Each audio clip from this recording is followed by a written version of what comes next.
Boa noite a todos os irmãos. Vamos dar continuidade ao estudo na sexta-feira do livro Números e do irmão Mackintosh, capítulo de Números, melhor dizendo. Como na realidade a gente só pega essa leitura na sexta-feira, é interessante, né? Colocar um pouquinho antes para poder pegar o ritmo aí. Desde já vou lembrando aos irmãos reunidos, se quiser fazer alguma interferência, fiquem à vontade, e aqueles não reunidos que têm alguma dúvida, os que estão reunidos também, fiquem à vontade para interromper. Vamos lá. Assim se apresenta na cena diante de nós, e assim se apresenta em todo o volume da inspiração, do princípio ao fim. O homem falha, mas Deus é fiel. O homem perde tudo, mas Deus recupera tudo. Entre aspas. O que é impossível para o homem é possível para Deus. Precisamos percorrer o cânone inspirado para ilustrar e provar isso? Precisamos remeter o leitor à história de Adão no paraíso? Ou à história de Noé após o dilúvio? Ou à história de Israel no deserto? Israel na terra prometida? Israel sob a lei? Israel sob o cerimonial levítico? Devemos nos deter no registro do fracasso do homem nos ofícios profético, sacerdotal e real? Devemos apontar o fracasso da igreja professa como um instrumento responsável na terra? O homem não falhou sempre em tudo? Infelizmente, sim. Este é um lado da história, o lado sombrio e humilhante. Mas, bendito seja Deus, há também um lado luminoso e encorajador. Se existe o, entre aspas, sem dúvida não fareis, também existe o, entre aspas, sem dúvida fareis. E por quê? Porque Cristo entrou em cena e nele tudo está infalivelmente assegurado para a glória de Deus e a bênção eterna da humanidade. É o propósito eterno de Deus, entre aspas, reunir todas as coisas em Cristo. Não há uma única coisa em que o primeiro homem tenha falhado que o segundo homem não possa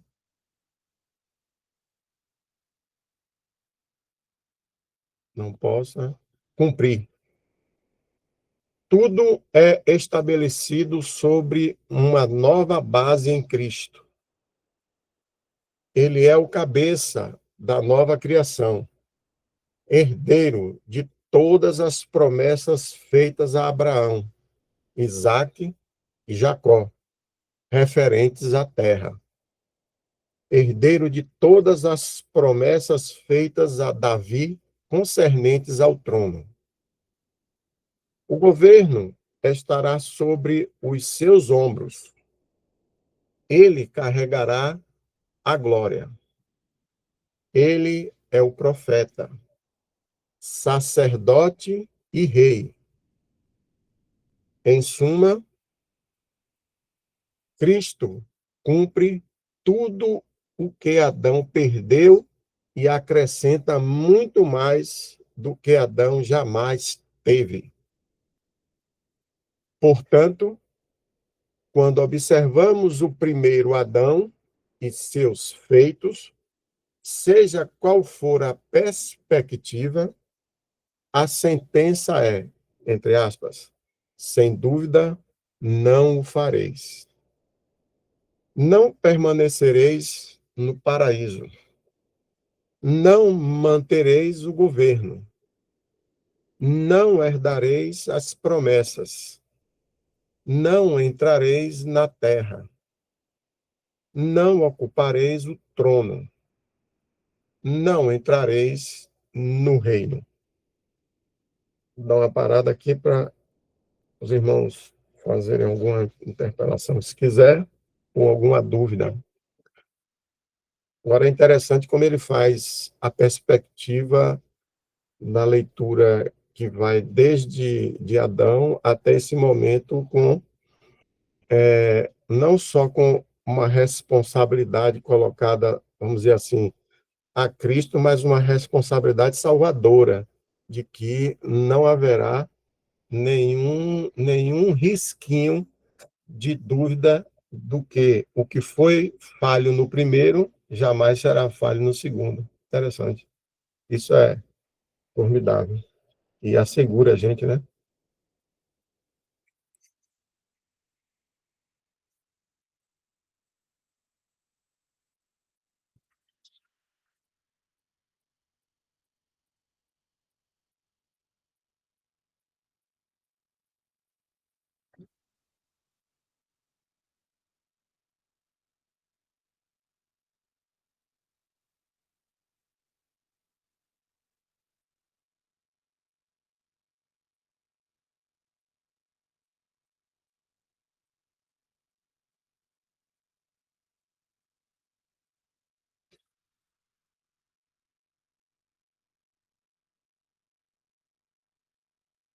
Vamos lá. Mas, por outro lado, quando olhamos para o último Adão e seus feitos, seja qual for a perspectiva, toda a categoria deve ser gloriosamente invertida. O, entre palavras, entre aspas, não, deve ser para sempre omitido da frase, pois em Cristo Jesus, entre aspas, todas as promessas de Deus são sim e amém, para a glória de Deus por nosso intermédio. Não há, entre aspas, não, nessa questão quando se trata de Cristo. Tudo é sim, entre aspas. Tudo está divinamente estabelecido e definido. E por ser assim, Deus selou tudo com o seu selo, o selo do seu Espírito, que todos os crentes agora possuem. Pode subir? Entre aspas. Porque o Filho de Deus, Jesus Cristo, que entre vós foi pregado por nós, isto é, por mim, Silvano e Timóteo, não foi sim e não, mas nele foi sim. Porque todas as promessas de Deus são nele sim, e nele amém, para a glória de Deus por nosso intermédio. Ora, aquele que nos confirma convosco em Cristo e nos ungiu é Deus, o qual também nos selou e nos deu o penhor do Espírito em nossos corações. Segundo Coríntios, capítulo 1, versos 19 a 22.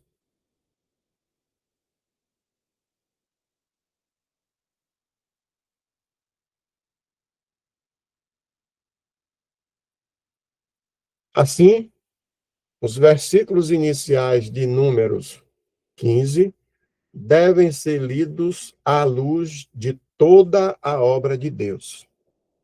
Eles se encaixam em toda a história dos caminhos de Deus com o homem neste mundo. Israel havia perdido todo o direito à terra. Não mereciam nada melhor do que ver seus cadáveres caírem no deserto.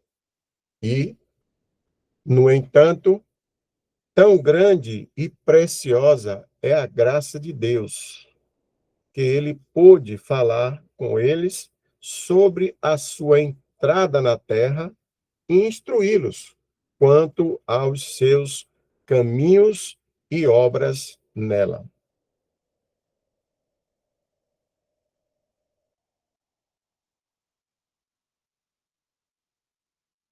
Quiserem fazer algum comentário aí?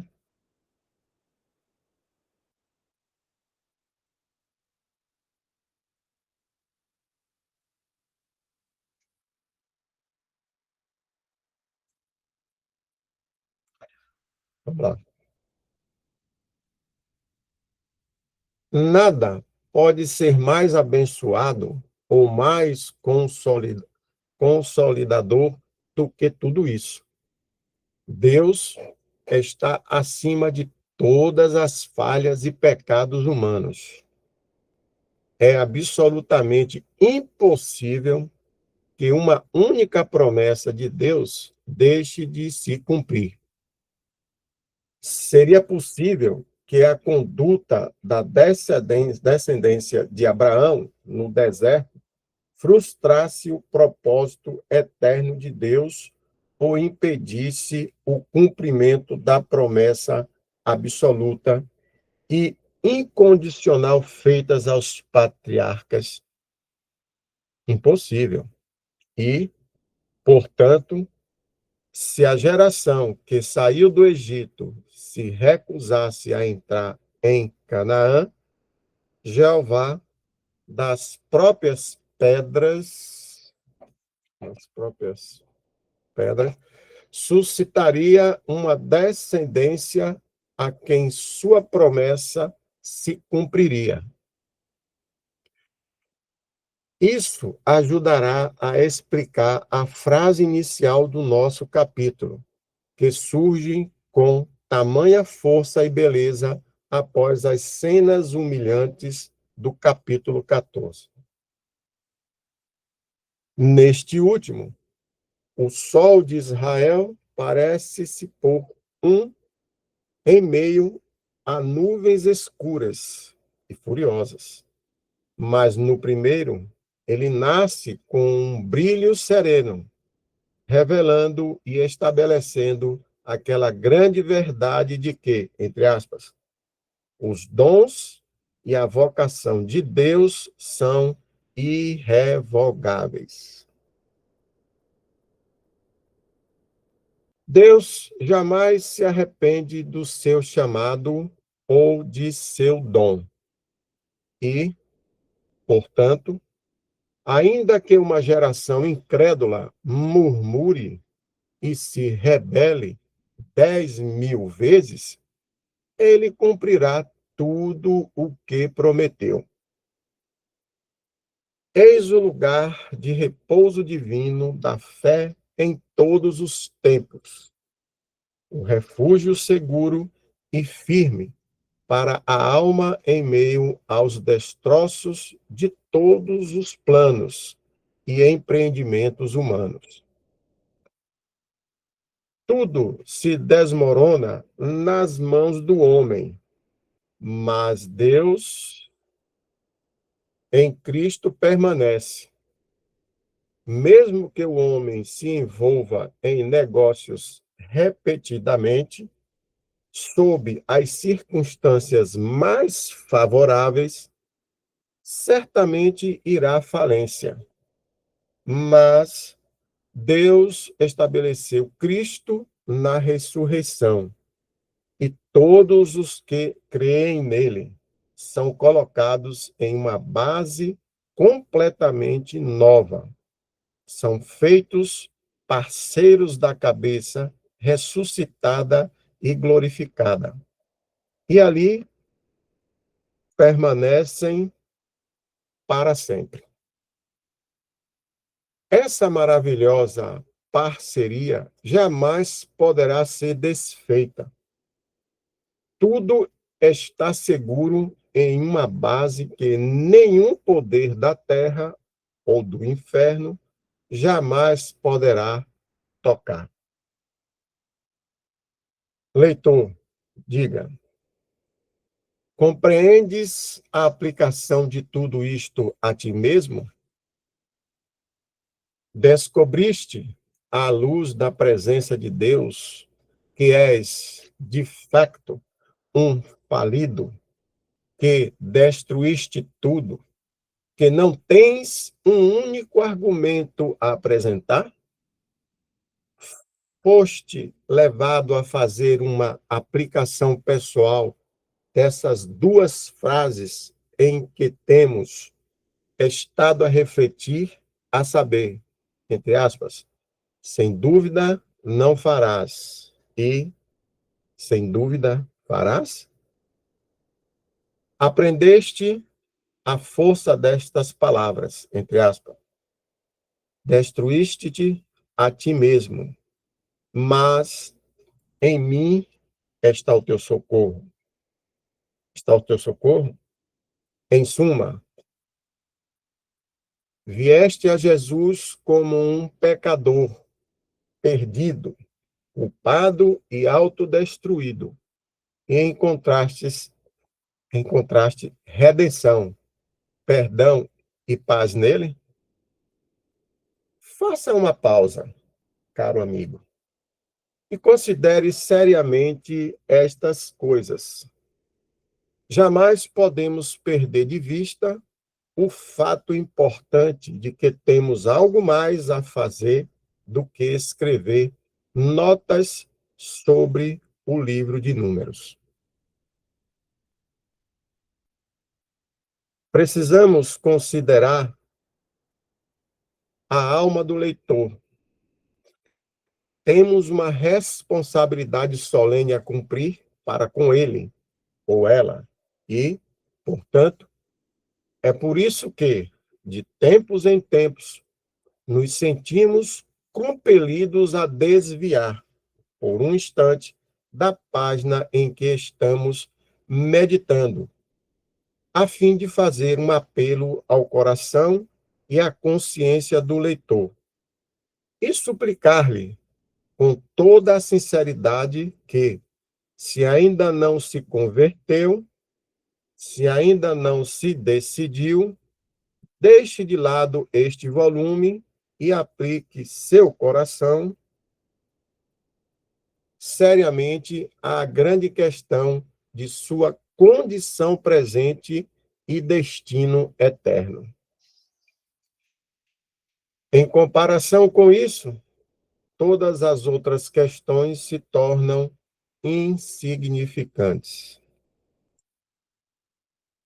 O que são todos os planos e empreendimentos que começam, continuam e terminam no tempo, quando comparados com a eternidade e a salvação de sua alma imortal? São como o pó fino da balança, entre aspas. Que adianta o homem ganhar o mundo inteiro e perder a sua alma? Se você tivesse a riqueza de um Rothschild, o rei do dinheiro, se você tivesse no ápice da fama literária ou da ambição política, e seu nome fosse adornado com todas as honras que as universidades deste mundo pudessem conceder, se sua testa estivesse coroada de louros e seu peito coberto com as medalhas de 100 vitórias, o que lhe adiantaria? Você teria que deixar tudo, teria que atravessar o estreito arco do tempo para o oceano infinito da eternidade. Homens de riqueza principesca, homens de fama literária, homens que governaram com seu poder intelectual a Câmara dos Lordes e dos Comuns, homens que mantiveram milhares de pessoas fascinadas por seus lábios, homens que alcançaram o ápice da distinção naval, militar e forense, partiram para a eternidade. E a terrível pergunta sobre tais pessoas é, entre aspas, onde está a alma? Amado leitor, nós te suplicamos, pelos argumentos mais contundentes que possam ser apresentados à alma humana, que não te afastes deste assunto até que chegues a uma conclusão correta.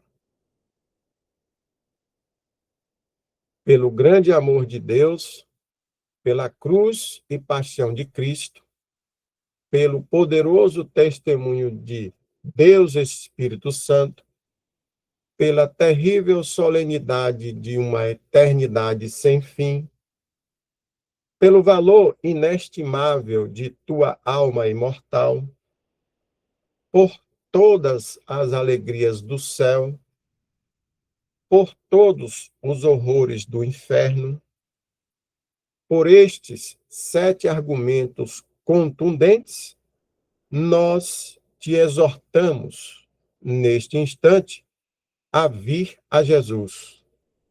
Não demores, não argumentes, não raciocines, mas vem agora, exatamente como você está, com todos os seus pecados, com toda a sua miséria, com sua vida desperdiçada, com seu terrível histórico de misericórdias desprezadas, vantagens abusadas e oportunidades negligenciadas. Venha Jesus, que está de braços abertos e coração amoroso, pronto para recebê-lo, e aponta para as feridas que atestam a realidade de sua morte expiatória na cruz. Ele diz para confiar nele. Ele assegura que você jamais será confundido. Que o Espírito de Deus leve este apelo ao seu coração, neste momento, e não lhe dê descanso até que você seja salvo por Cristo, conciliado com Deus e selado com o Espírito, com o Santo Espírito da promessa. Voltaremos agora, por um instante, ao nosso capítulo. Os irmãos quiserem fazer algum comentário?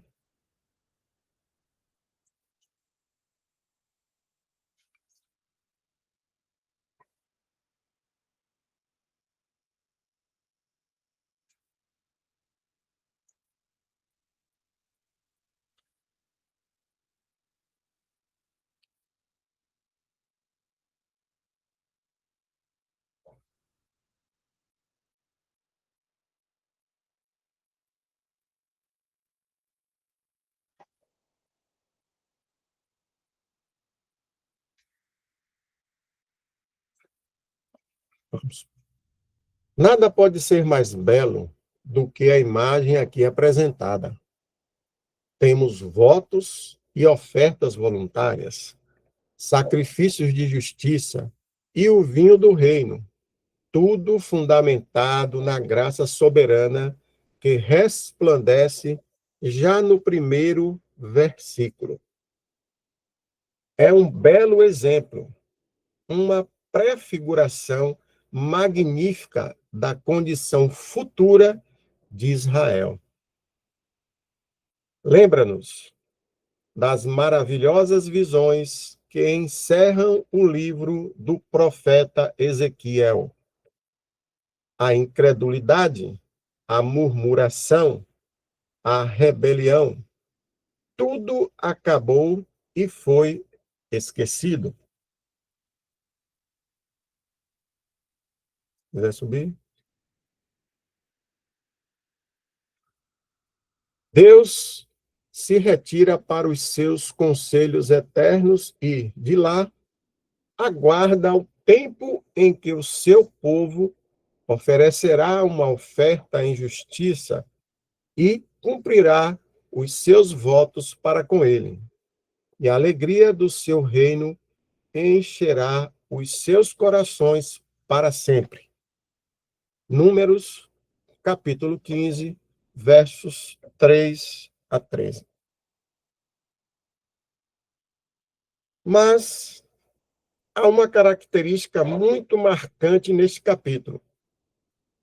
E essa é a posição que, entre aspas, o estrangeiro ocupa. É extremamente característica, entre aspas. Se algum estrangeiro peregrinar entre vós, ou qualquer outro dentre vós, dentre as vossas gerações, quiser oferecer ao Senhor uma oferta queimada de aroma agradável, fará ele como vós fizerdes. Haverá um só estatuto, tanto para vós, da congregação, como também para o estrangeiro, que peregrina entre vós. Estatuto perpétuo, de geração em geração. Como sois, assim será o estrangeiro perante o Senhor. Haverá uma só lei e um só costume para vós e para o estrangeiro que peregrina entre vós. Estava entre aspas.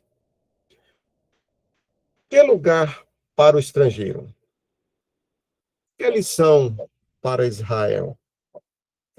Um testemunho permanente na página de seu Moisés, o favorito e aclamado. O estrangeiro é colocado na mesma plataforma que Israel, entre aspas. Como vocês são, assim será o estrangeiro. E isso também, entre aspas, diante do Senhor. Em Êxodo 12, capítulo 12, verso 48, lemos, entre aspas, quando um estrangeiro peregrinar entre vocês e quiser celebrar a Páscoa ao Senhor, circuncidem todos os seus homens. Então, chegue-se a ele e a celebre. Mas em Números 15, não há nenhuma alusão à circuncisão. E por quê? Será que tal ponto poderia ser dispensado? Não. Mas cremos que a omissão aqui está repleta de significado. Israel havia perdido tudo. A geração rebelde deveria ser deixada de lado e exterminada. Mas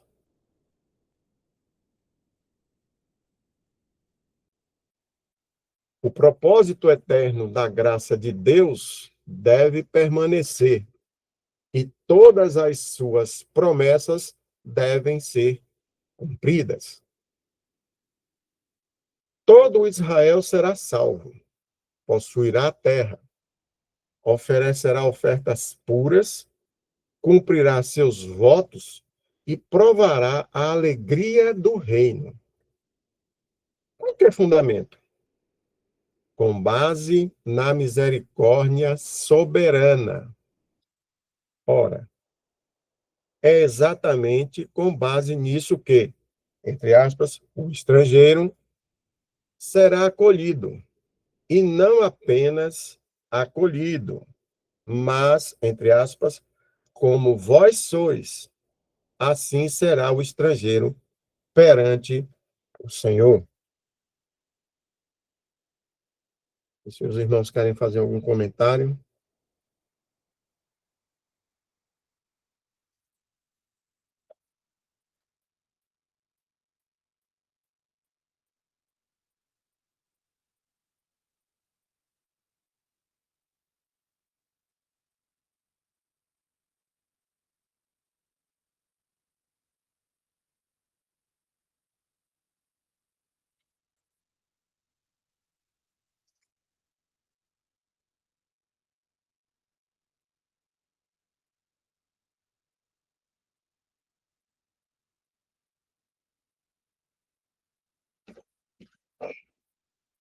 Será que o judeu vai questionar isso?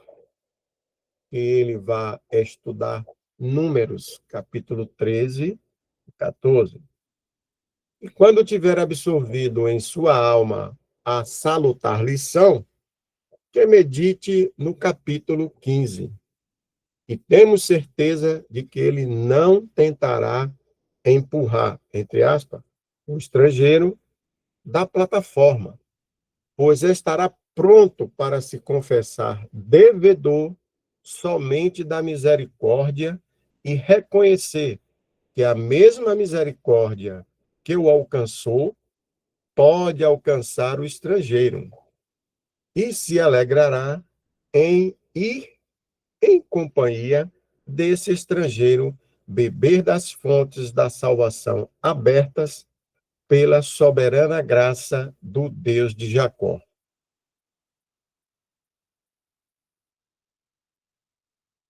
Não somos fortemente lembrados pelo ensino desta parte do nosso livro, daquela profunda seção da verdade dispensacional apresentada em Romanos, capítulo 9, verso 11.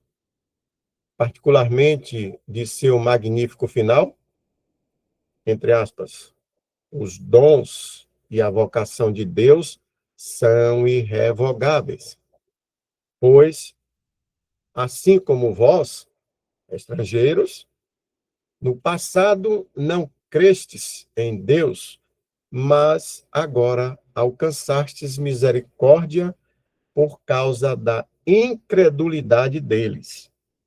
Assim, também estes agora não creram na vossa misericórdia, tá entre colchetes, isto é, misericórdia demonstrada aos gentios, veja o grego, para que também eles alcancem misericórdia, entre colchetes, isto é, entrem com base na misericórdia como o estrangeiro.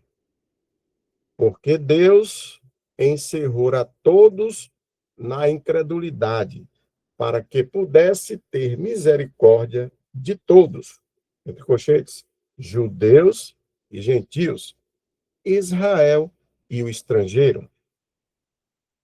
Ó profundidade das riquezas, tanto da sabedoria como da ciência de Deus. Quão insondáveis são os seus juízos e quão inescrutáveis os seus caminhos. Pois quem conheceu a mente do Senhor? Ou quem foi o seu conselheiro? Ou quem primeiro lhe deu algo para que lhe seja retribuído? Porque dele, e por meio dele, e para ele, são todas as coisas. A ele seja a glória para sempre. Amém. Romanos, capítulo 11, versos 29 a 36.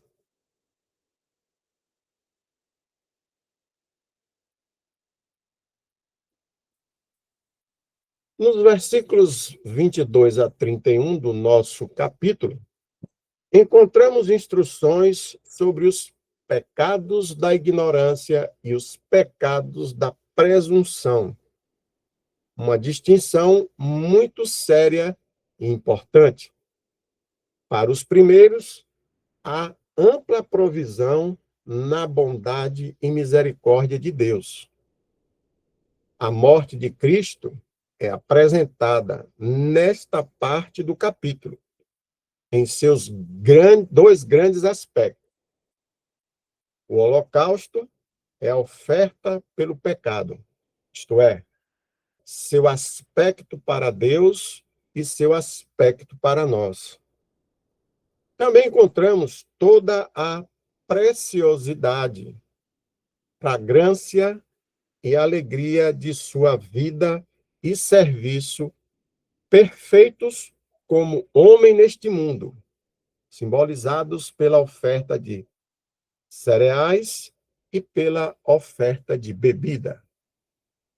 No holocausto, vemos a expiação realizada segundo a medida da devoção de Cristo a Deus e do deleite de Deus nele.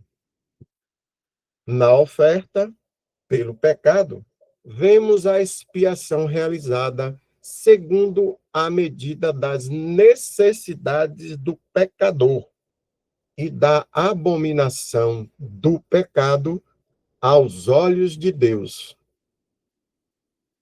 As duas ofertas juntas apresentam a morte expiatória de Cristo em toda a sua plenitude.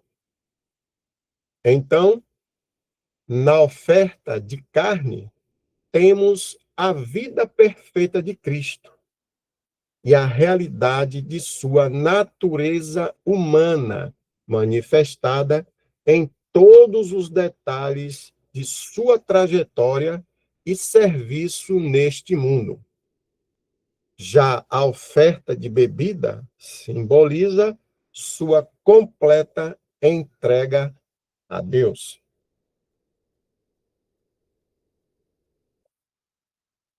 Não nos aprofundaremos agora na rica e maravilhosa instrução transmitida pelas diferentes classes de sacrifícios apresentadas nesta passagem.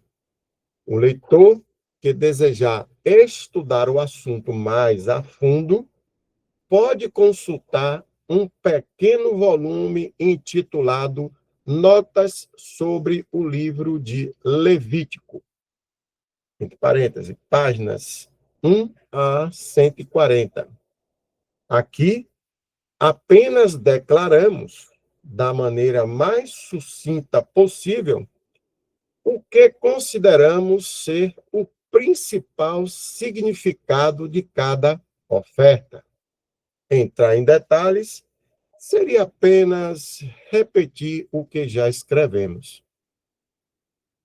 Gostaríamos apenas de acrescentar que as exigências de Deus demandam que os pecados da ignorância sejam levados em consideração. Poderíamos nos sentir inclinados a dizer, ou ao menos a pensar, que tais pecados deveriam ser ignorados. Mas Deus não pensa assim. Sua santidade não deve ser reduzida ao cadê? Ao padrão da nossa inteligência. A graça providenciou soluções para os pecados da ignorância, mas a santidade exige que tais pecados sejam julgados e confessados. Todo coração sincero bendizerá a Deus por isso. Pois o que seria de nós se as provisões da graça divina não fossem suficientes para atender às exigências da santidade divina? E certamente não seriam suficientes se não ultrapassassem o alcance da nossa inteligência. Irmão Jefferson, no meu computador aqui são 21h03. Não sei se está adiantado, se está atrasado. Se os irmãos querem fazer algum comentário, aproveitar aqui esse ponto aí, o horário. E fiquem à vontade. Ou fazer alguma pergunta, se tiver alguma dúvida.